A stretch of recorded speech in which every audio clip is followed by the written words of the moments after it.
Viewers welcome back to program. So viewers ਗੱਲਬਾਤ ਕਰਨ ਜਾ ਰਹੇ ਹਾਂ ਕਿ ਪੰਜਾਬ ਦੇ 4 ਸਰਹੱਦੀ ਜ਼ਿਲ੍ਹਿਆਂ ਦੇ ਗੁਰਦੁਆਰਿਆਂ ਤੇ ਪੰਜਾਬ ਪੁਲਿਸ ਦੇ ਅਧਿਕਾਰੀਆਂ ਦਾ ਕਬਜ਼ਾ ਹੈ। ਉਹ ਸ਼ਾਮ ਨੂੰ ਪਿੰਡ ਦੇ ਗੁਰਦੁਆਰਿਆਂ ਤੋਂ ਸਪੀਕਰ ਰਾਹੀਂ ਮਨਮਰਜ਼ੀ ਦੀਆਂ ਅਪੀਲਾਂ ਕਰਵਾਉਂਦੇ ਹਨ, ਜਿਨ੍ਹਾਂ ਵਿੱਚ ਪਾਕਿਸਤਾਨ ਦੇ ਖਿਲਾਫ ਖੁੱਲ੍ਹ ਕੇ ਭੰਡੀ ਪ੍ਰਚਾਰ ਕੀਤਾ ਜਾਂਦਾ ਹੈ। ਸੋ ਇਸ ਬਾਰੇ ਆਪਾਂ ਗੱਲਬਾਤ ਕਰਨ ਜਾ ਰਹੇ ਹਾਂ। ਸੋ ਅਸੀਂ ਚਾਹਾਂਗੇ ਕਿ ਤੁਸੀਂ ਇਸੇ ਤਰ੍ਹਾਂ ਬਣੇ ਰਹਿਣਾ, ਦੇਖਣ ਸੁਣ ਲਿਆ ਲਿਖਣ ਲਈ ਤੁਹਾਡਾ ਸਭ ਦਾ ਬਹੁਤ ਬਹੁਤ ਧੰਨਵਾਦ ਜੀ। ਡਾਕਟਰ ਸਾਹਿਬ ਕੀ ਕਹਿਣਾ ਚਾਹੋਗੇ? ਦੇਖੋ, ਇੰਡੀਆ ਦੀਆਂ ਏਜੰਸੀਆਂ ਨੂੰ ਇਹ ਗਮ ਔਰ ਇਹ ਫਿਕਰ ਸਤਾ ਰਿਹਾ ਕਿ ਜਿਹੜੀ ਸਿੱਖ ਕੌਮ ਨੂੰ ਉਹ ਇੱਕ ਤਲਵਾਰ ਬਣਾ ਕੇ ਮੁਸਲਮਾਨਾਂ ਪਾਰਟਿਕੂਲਰਲੀ ਪਾਕਿਸਤਾਨ ਦੇ ਖਿਲਾਫ ਵਰਤਦੇ ਸੀ, ਉਹ ਤਲਵਾਰ ਹੁਣ ਖੁੰਡੀ ਹੋ ਗਈ। ਉਹਨਾਂ ਨੂੰ ਇਹ ਲੱਗਦਾ ਹੈ ਕਿ ਵੀ ਸਿੱਖ ਕੌਮ ਸਾਡੇ ਤੇ ਇਤਬਾਰ ਨਹੀਂ ਕਰਦੀ।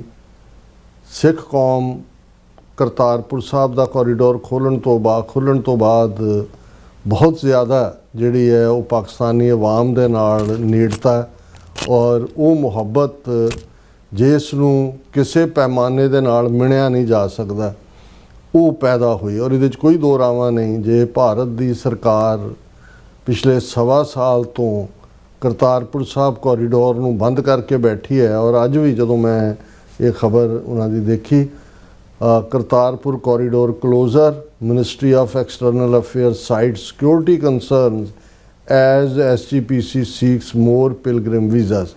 ਹੁਣ ਪਿਛਲੇ ਦਿਨਾਂ 'ਚ ਜਿਹੜੇ SGPC ਦੇ ਪ੍ਰੈਜ਼ੀਡੈਂਟ, ਦਿੱਲੀ ਦੇ ਸਿੱਖ ਲੀਡਰ ਔਰ ਦੂਜੇ ਇਹਨਾਂ ਦੀ ਹੋਮ ਮਿਨਿਸਟਰੀ ਨੂੰ ਔਰ ਦੂਸਰਿਆਂ ਨੂੰ ਮਿਲੇ, ਉਹਨਾਂ ਨੇ ਕਿਹਾ ਕਿ ਜੀ ਤੁਸੀਂ ਖੋਲ੍ਹੋ ਕਰਤਾਰਪੁਰ ਕੋਰੀਡੋਰ।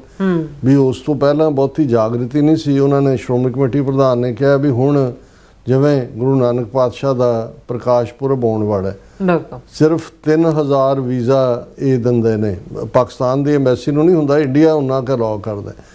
ਹੁਣ ਉਹ 3000 ਚੋਂ ਵੀ ਉਹਨਾਂ ਨੇ ਸ਼੍ਰੋਮਣੀ ਕਮੇਟੀ ਕੋਲ 2000 ਰਹਿਣ ਦਿੱਤਾ ਹੈ। ਬਾਕੀ ਜਿਹੜੇ ਨੇ ਉਹ ਦਿੱਲੀ ਕਮੇਟੀ, ਜੰਮੂ ਕਮੇਟੀ, ਹਰਿਆਣੇ ਦੇ, ਚਲੋ ਉਹ ਸਮਝ ਆ। ਹੁਣ ਸ਼੍ਰੋਮਣੀ ਕਮੇਟੀ ਪ੍ਰਧਾਨ ਕਹਿੰਦੇ ਵੀ ਆਲਰੇਡੀ ਸਾਡੇ ਕੋਲ 7500 ਤੋਂ ਜ਼ਿਆਦਾ ਪਾਸਪੋਰਟ ਪਹੁੰਚ ਗਏ ਨੇ ਜਿਹੜੇ ਵੀਜ਼ਾ ਚਾਹੁੰਦੇ ਨੇ। ਪਹਿਲਾਂ ਉਹ ਪਾਕਿਸਤਾਨ ਦੇ ਹਾਈ ਕਮਿਸ਼ਨਰ ਨੂੰ ਮਿਲੇ। ਉਹਨਾਂ ਨੇ ਕਿਹਾ ਜੀ ਸਾਡੇ ਵੱਲੋਂ ਤਾਂ 10000 ਜਾਓ, 20000 ਅਸੀਂ ਸਭ ਨੂੰ ਦਿਆਂਗੇ ਜਿਹੜੇ 20 ਸਾਰੀਆਂ ਫਾਰਮੈਲਿਟੀਜ਼ ਪੂਰੀਆਂ ਕਰਦੇ ਨੇ, ਆਪਣੀ ਨੂੰ ਕਹੋ। ਉਹਨਾਂ ਨੂੰ ਕਿਹਾ ਦੇਖੋ ਵੀ ਕਰਤਾਰਪੁਰ ਸਾਹਿਬ ਕੋਰੀਡੋਰ ਖੁੱਲ੍ਹਣ ਤੋਂ ਬਾਅਦ ਇੱਕ ਬਹੁਤ ਜ਼ਿਆਦਾ ਜਿਹੜਾ ਧਾਰਮਿਕ ਤੌਰ ਦੇ ਉੱਤੇ ਉਭਾਰ ਵੀ ਆਇਆ। ਹੁਣ ਕਿਉਂਕਿ ਤੁਸੀਂ ਉਹ ਕੋਰੀਡੋਰ ਬੰਦ ਕੀਤਾ ਹੋਇਆ, ਇਸ ਲਈ ਜਿਹੜੇ ਬੇਤਾਬੀ ਹੈ ਸਿੱਖ ਸੰਗਤਾਂ ਦੀ, ਉਹ ਹੁਣ ਆਮ ਜਥਿਆਂ ਦੇ ਵਿੱਚ ਵੀ ਜਿਹੜਾ ਨੰਬਰ ਹੈ ਉਹ ਬਹੁਤ ਵੱਧ ਗਿਆ ਕਿ ਵੀ ਬਾਕੀ ਗੁਰਦੁਆਰਿਆਂ ਦੇ ਨਾਲ, ਕਿਉਂਕਿ ਜਿਹੜਾ ਜਥਾ ਜਾਂਦਾ ਉਹ ਤਾਂ ਕਰਤਾਰਪੁਰ ਸਾਹਿਬ ਜਾਂਦਾ ਹੀ ਜਾਂਦਾ ਹੈ। ਉਹਨਾਂ ਦੇ ਲਈ ਤਾਂ ਕੋਈ ਪਾਬੰਦੀ ਨਹੀਂ ਹੈ। ਉਹਨਾਂ ਨੇ ਪਾਕਿਸਤਾਨ ਗਏ ਤਾਂ ਫਿਰ ਉਹਨਾਂ ਨੇ ਸਾਰੀਆਂ ਥਾਵਾਂ 'ਤੇ ਜਾਣਾ। ਉਹਨਾਂ ਨੇ ਕਿਹਾ ਖੋਲ੍ਹੋ ਇਹਨੂੰ ਕਰਤਾਰਪੁਰ ਕੋਰੀਡੋਰ ਨੂੰ। ਹੁਣ ਜਿਹੜੇ ਇੰਡੀਅਨ ਏਜੰਸੀਆਂ ਨੇ ਜਾਂ ਦੂਸਰੇ ਦੇਖਿਆ, ਕਿਉਂਕਿ ਕਰਤਾਰਪੁਰ ਸਾਹਿਬ ਕੋਰੀਡੋਰ ਇੱਕ ਮਿਲਾਪ ਵੀ ਬਣਿਆ, ਜਿਨ੍ਹਾਂ ਦੇ ਵਿੱਚ ਕੋਈ 70 ਸਾਲ ਤੋਂ ਵਿਛੜੇ ਹੋਏ ਭੈਣ ਭਰਾ ਰਿਸ਼ਤੇਦਾਰ, ਕੋਈ ਸਿੱਖ ਹੋ ਗਿਆ, ਕੋਈ ਮੁਸਲਮਾਨ ਹੋ ਗਿਆ, ਕੋਈ ਆਪਸ 'ਚ ਉਹ ਕਹਾਣੀਆਂ, ਹਿਊਮਨ ਇੰਟਰਸਟ ਸਟੋਰੀਜ਼ ਪਿਘਲਾ ਦੇਣ ਵਾਲੀਆਂ ਦਿਲਾਂ ਨੂੰ।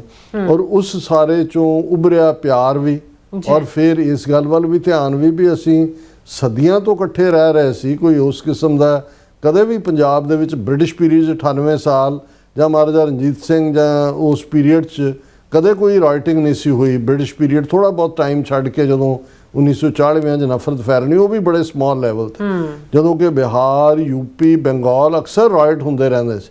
ਪੰਜਾਬ ਦੀ ਤਹਿਜ਼ੀਬ, ਕਲਚਰ, ਮਜ਼ਹਬ ਬਦਲਣ ਦੇ ਬਾਵਜੂਦ ਉਸ ਦੇ ਵਿੱਚ ਇੱਕ ਸਹਿਨਸ਼ੀਲਤਾ, ਕੋਐਗਜ਼ਿਸਟੈਂਸ ਦਾ ਐਲੀਮੈਂਟ ਹੈ। ਹੁਣ ਇਸ ਗੱਲ ਨੂੰ ਸਾਰੇ ਹੀ ਸਮਝਣ ਲੱਗ ਗਈਆਂ ਧਿਰਾਂ, ਖਾਸ ਤੌਰ 'ਤੇ ਦੋਨੋਂ ਪੰਜਾਬਾਂ ਦੇ ਸਿੱਖ ਔਰ ਮੁਸਲਮਾਨ, ਕਿ ਵੀ ਸ਼ਰਾਰਤ ਕਿੱਥੇ ਹੋਈ। ਸੋ ਏਜੰਸੀਆਂ ਨੇ ਕਿਹਾ ਵੀ ਇਹ ਤਾਂ ਕਰਤਾਰਪੁਰ ਕੋਰੀਡੋਰ ਖੁੱਲ੍ਹਣ ਦੇ ਪਹਿਲਾਂ ਤਾਂ ਉਹਨਾਂ ਯੂਟਿਊਬਰਸ ਨੂੰ ISI ਦੇ ਨਾਲ ਜੋੜਿਆ, ਜਿਨ੍ਹਾਂ ਨੇ ਆਪਣੇ ਵਲੌਗ ਲਿਖੇ, ਕੋਈ ਖਾਣਾ ਸਾਂਝ ਦੀ ਗੱਲ ਕਰ ਰਿਹਾ, ਕੋਈ ਦੂਜਾ। ਉਹਨਾਂ 'ਚ ਈਵਨ ਉਹਨਾਂ ਨੇ ਜੋਤੀ ਮਲਹੋਤਰਾ ਵਰਗੀ ਉਹ ਹਰਿਆਣੇ ਦੀ ਹਿੰਦੂ ਕੁੜੀ ਨੂੰ ਵੀ, ਜਿਹੜਾ ਉਹ ਹਾਲਾਂ ਬਾਅਦ 'ਚ ਉਹਦੀ ਜ਼ਮਾਨਤ ਹੋਈ ਔਰ ਸਾਹਮਣੇ ਆਇਆ ਵੀ ਕੋਈ ਵੀ ਸਬੂਤ ਨਹੀਂ ਹੈ। ਇਸੇ ਤਰ੍ਹਾਂ ਪੰਜਾਬ ਦੇ ਵਿੱਚ ਇੱਕ ਨੌਜਵਾਨ ਰੋਪੜ ਜ਼ਿਲ੍ਹੇ ਦਾ, ਉਸ ਨੂੰ ਵੀ ਕਿੰਨੀ ਦੇਰ ਉਹਦੀ ਵੀ ਜ਼ਮਾਨਤ ਹਾਈ ਕੋਰਟ 'ਚ ਹੋਈ। ਸੋ ਪਹਿਲਾਂ ਤਾਂ ਉਹਨਾਂ ਨੂੰ ਡਿਸਕਰੇਜ ਕੀਤਾ ਕਿ ਵੀ ਜਿਹੜਾ ਵੀ ਕੋਈ ਕਰੇ ਉਹਦਾ ISI ਕਨੈਕਸ਼ਨ ਲੱਭ ਲਓ। ਫਿਰ ਇਹਨਾਂ ਨੇ ਜਿਸ ਲੈਵਲ ਦੇ ਉੱਤੇ ਹੁਣ ਅਮਿਤ ਸ਼ਾਹ ਨੇ 80 ਦੇ ਕਰੀਬ ਮੁੰਡੇ ਪੰਜਾਬ 'ਚੋਂ ਚੁੱਕੇ, ਸ਼ਹਿਜ਼ਾਦ ਭੱਟੀ ਕਨੈਕਸ਼ਨ, ਕਿ ਜੀ ਉਹ ਸ਼ਹਿਜ਼ਾਦ ਭੱਟੀ ਗੈਂਗਸਟਰ ਹੈ, ਦੁਬਈ 'ਚ ਬੈਠਾ ਹੈ, ਉੱਥੇ ਹਾਇਰ ਕਰ ਰਿਹਾ, ਇੱਥੇ ਹਾਇਰ ਕਰ ਰਿਹਾ, ਡਰੱਗਸ, ਵੈਪਨ, ਇਹ ਉਹ, ਖਾਲਿਸਤਾਨ। ਈਵਨ ਉਹਨਾਂ ਨੇ ਕਾਕਰੋਚ ਜਨਤਾ ਪਾਰਟੀ ਵਾਲੇ ਪ੍ਰੋਟੈਸਟ ਨੂੰ ਵੀ ਪਹਿਲਾਂ ਉਹਨਾਂ ਨੇ ਕਿਹਾ ਜੀ ਇਹ ਜਿਹੜੇ ਕਈ ਮਿਲੀਅਨ ਜਿਹੜੇ ਇੰਸਟਾਗ੍ਰਾਮ ਤੇ ਆ ਗਏ ਜਾਂ ਦੂਜੇ ਆ ਗਏ ਤਾਂ ਪਾਕਿਸਤਾਨ ਚੋਂ ਆਏ, ਈਰਾਨ ਚੋਂ ਆਏ, ਫਲਾਣੇ ਚੋਂ, ਉਹ ਜਿਹੜਾ ਬਾਅਦ 'ਚ ਸਾਰਾ ਝੂਠਾ ਸਾਬਤ ਹੋਇਆ, ਕਿਉਂਕਿ ਤੁਹਾਨੂੰ ਲੋਕੇਸ਼ਨ ਪਤਾ ਲੱਗ ਜਾਂਦੀ ਹੈ ਵੀ ਲਿਖਣ ਵਾਲਾ ਕਿੱਥੋਂ ਆ ਰਿਹਾ, ਕੀ ਆ ਰਿਹਾ।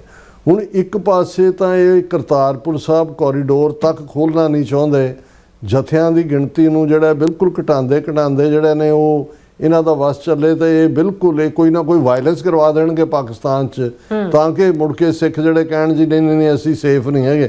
ਪਰ ਦੂਸਰੇ ਪਾਸੇ ਹੁਣ ਇਹਨਾਂ ਦੇ ਹੀ ਮੀਡੀਆ ਦੀ ਖਬਰ ਹੈ, message to Amritsar youth from gurdwara loud speakers, stay away from drugs and gangs. ਹੁਣ ਇਸ ਖਬਰ ਦਾ ਲੁਬੇ ਲਬਾਬ ਇਹ ਹੈ ਕਿ ਪੰਜਾਬ ਦੇ 4 ਸਰਹੱਦੀ ਜ਼ਿਲ੍ਹਿਆਂ ਪਠਾਨਕੋਟ, ਗੁਰਦਾਸਪੁਰ, ਬਟਾਲਾ ਤੇ ਅੰਮ੍ਰਿਤਸਰ ਰੂਰਲ, ਇਹ ਪੁਲਿਸ ਡਿਸਟ੍ਰਿਕਟਸ ਨੇ ਜਿਹੜੇ ਸਰਹੱਦੀ ਜ਼ਿਲ੍ਹੇ, ਉਹਨਾਂ ਦੇ ਗੁਰਦੁਆਰਿਆਂ ਦੇ ਉੱਤੇ ਉਹਨਾਂ ਨੇ ਜਿਹੜਾ ਪੁਲਿਸ ਨੇ ਆਪਣਾ ਕਬਜ਼ਾ ਕੀਤਾ। ਕਬਜ਼ੇ ਦਾ ਮਤਲਬ ਹੈ ਵੀ ਉਹਨਾਂ ਦਾ ਹੁਕਮ ਚੱਲਦਾ ਹੈ, ਔਰ ਇਹ ਗੱਲ DIG border range Harminder Gill ਕਹਿ ਰਿਹਾ ਕਿ ਭਾਈ ਅਸੀਂ 4 ਇਹਨਾਂ ਪੁਲਿਸ ਡਿਸਟ੍ਰਿਕਟਸ ਵਾਲਿਆਂ ਨੂੰ ਇਹ ਕਿਹਾ ਕਿ ਗੁਰਦੁਆਰਿਆਂ ਨੂੰ ਇਨਵੋਲਵ ਕਰੋ ਅਵੇਅਰਨੈਸ ਕੈਂਪੇਨ ਦੇ ਵਿੱਚ। We are attempting to take the message to the youngsters before a drug peddler, gangster or foreign-based handler reaches them through social media or personal contacts। ਔਰ ਉਹ ਇਹ ਕਹਿੰਦੇ ਹੁਣ ਖਬਰ ਦੀ ਇਹਨਾਂ ਨੇ ਹੈਡਲਾਈਨ ਤਾਂ ਇਹੀ ਦਿੱਤੀ ਕਿ ਭਾਈ ਅਸੀਂ ਗੁਰਦੁਆਰਾ ਲਾਊਡ ਸਪੀਕਰਸ ਨੂੰ ਯੂਜ਼ ਕਰਦੇ ਹਾਂ, ਔਰ beginning on most evenings as Rehras Sahib ਪਾਠ concludes at village gurdwaras situated along the Indo-Pakistan border। ਇਹਨਾਂ 4 ਜ਼ਿਲ੍ਹਿਆਂ ਜੋ ਹੀ ਰਹਿਰਾਸ ਸਾਹਿਬ ਦਾ ਪਾਠ ਪਿੰਡ ਦੇ ਗੁਰਦੁਆਰੇ ਦੇ ਵਿੱਚ ਆ ਜਾਂਦਾ ਹੈ। appeal to the youth can be heard on loud speakers, ਕਿ ਲਾਊਡ ਸਪੀਕਰਸ ਦੇ ਉੱਤੇ ਨੌਜਵਾਨਾਂ ਨੂੰ ਅਪੀਲ ਜਿਹੜੀ ਹੈ ਉਹ ਸੁਣੀ ਜਾ ਸਕਦੀ ਹੈ। ਅੱਛਾ, the voice of a police officer, ਹੁਣ ਹਰ ਗੁਰਦੁਆਰੇ 'ਚ ਪਿੰਡ ਦੇ ਇਹਨਾਂ 4 ਜ਼ਿਲ੍ਹਿਆਂ 'ਚ ਪੁਲਿਸ ਆਫੀਸਰ ਪਹੁੰਚਿਆ ਹੁੰਦਾ, ਜੁਆਇਨਸ ਦੈਟ ਆਫ ਦਾ ਗ੍ਰੰਥੀ ਦੇ ਨਾਲ ਜੋ ਹੀ ਉਹ ਰਹਿਰਾਸ ਦਾ ਫਿਰ ਜਿਹੜਾ ਪੁਲਿਸ ਅਫਸਰ ਅਨਾਉਂਸ ਕਰਦਾ, urging youngsters to stay away from drugs and anti social elements, ਕਿ ਉਹ ਪੁਲਸੀਆ ਜਿਹੜਾ ਹੈ ਉਹ ਗੁਰਦੁਆਰੇ ਦੇ ਲਾਊਡ ਸਪੀਕਰ ਤੋਂ ਇਹ ਅਨਾਉਂਸ ਕਰਦਾ ਹੈ ਕਿ ਜੀ ਜਿਹੜਾ ਬਚੋ, ਡਰੱਗਸ ਤੋਂ ਬਚੋ, ਐਂਟੀ ਸੋਸ਼ਲ ਐਲੀਮੈਂਟਸ ਤੋਂ ਬਚੋ। ਹੁਣ ਇਹ ਜਿਹੜਾ ASI ਕਮਲਜੀਤ ਸਿੰਘ ਦਾ ਹਵਾਲਾ ਦਿੱਤਾ ਹੈ, ਜਿਹੜਾ ਚਮਿਆਰੀ ਪੁਲਿਸ ਪੋਸਟ ਦੇ ਉੱਤੇ ਲੱਗਾ ਹੋਇਆ, ਉਹ ਵਿਲੇਜ ਗੁਰਦੁਆਰਾਸ ਦੇ ਵਿੱਚ ਜਾਂਦਾ ਹੈ, ਅਨਾਉਂਸਮੈਂਟ ਕਰਵਾਉਂਦਾ ਹੈ ਕਿ ਨੌਜਵਾਨਾਂ ਨੂੰ ਵਾਰਨ ਕੀਤਾ ਜਾਂਦਾ ਹੈ ਕਿ ਭਾਈ ਉਹਨੂੰ ਉਹਨਾਂ ਨੇ ਨਾਂ ਦਿੱਤਾ ਹੈ ਕਮਿਊਨਿਟੀ ਆਊਟਰੀਚ ਇਨੀਸ਼ੀਏਟਿਵ, ਕਿ ਬਈ ਇਹ ਜਿਹੜੇ ਨੇ ਹੁਣ ਛੋਟੇ ਬੱਚੇ ਵੀ ਜਿਹੜੇ ਜੁਵੇਨਾਈਲ ਨੇ ਉਹਨਾਂ ਨੂੰ ਵੀ ਪਾਕਿਸਤਾਨ ਜਿਹੜਾ ਉਹ ਡਰੱਗਸ ਦੇ ਕੈਰੀ ਕਰਨ 'ਚ ਔਰ ਹਥਿਆਰ ਔਰ ਆਰਮ ਸਮਗਲਿੰਗ ਔਰ ਦੂਸਰੇ ਯੂਜ਼ ਕਰ ਰਿਹਾ। ਔਰ ਇਹ ਜਿਹੜਾ ਉਹਨਾਂ ਨੇ ਕਿਹਾ ਜੀ ਬਹੁਤ ਸਾਰੇ, ਔਰ ਉਹਨਾਂ ਦੇ ਮਾਪਿਆਂ ਨੂੰ ਵੀ ਕਿਹਾ ਵੀ ਤੁਸੀਂ ਜਰਾ ਬੱਚਿਆਂ ਤੇ ਅੱਖ ਰੱਖੋ ਕਿ ਵੀ ਉਹ ਸੋਸ਼ਲ ਮੀਡੀਆ ਤੇ ਕੀ ਕਰਦੇ ਨੇ, ਤਾਂ ਕਿ ਸਮਗਲਿੰਗ ਮੋਡਿਊਲ ਜਿਹੜੇ ਬਣਾਏ ਹੋਏ ਨੇ ਪਾਕਿਸਤਾਨ ਨੇ ਉਹਨਾਂ ਨੂੰ ਜਿਹੜਾ ਉਹ ਅੰਡੂ ਕੀਤਾ ਜਾਏ।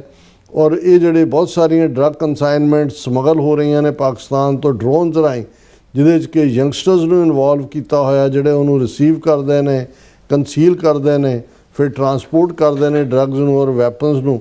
ਔਰ ਇਹ ਜਿਹੜਾ ਕ੍ਰਿਮੀਨਲ ਨੈਟਵਰਕ ਹੈ ਬਾਰਡਰ ਦੇ ਯੰਗਸਟਰਸ ਵੱਲੋਂ ਚਲਾਇਆ ਜਾ ਰਿਹਾ ਹੈ, ਔਰ ਉਹਨਾਂ ਨੂੰ ਬਹੁਤ ਛੋਟੀ ਉਮਰ ਦੇ ਵਿੱਚ ਰਿਕਰੂਟ ਕਰ ਲਿਆ ਜਾਂਦਾ ਹੈ।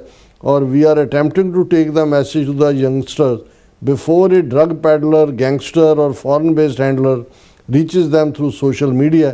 ਇਹ 4 ਜ਼ਿਲ੍ਹਿਆਂ ਦਾ ਹਵਾਲਾ ਹੈ, ਔਰ ਗੁਰਦੁਆਰਿਆਂ ਦੇ ਲਾਊਡ ਸਪੀਕਰ 'ਚੋਂ ਇਹੀ ਮੈਸੇਜ ਆਉਂਦਾ ਹੈ ਕਿ ਵੀ ਤੁਸੀਂ ਈਜ਼ੀ ਮਨੀ, ਗਲੈਮਰ ਇਸ ਲਈ ਨਾ ਜੋੜੋ, ਔਰ ਤੁਸੀਂ ਜਿਹੜਾ ਦੇਸ਼ ਭਗਤੀ ਔਰ ਭਾਰਤ ਮਾਤਾ ਦੇ ਲਈ ਕੰਮ ਕਰੋ, ਦੁਸ਼ਮਣ ਦੇ ਹੱਥਾਂ 'ਚ ਨਾ ਖੇਡੋ।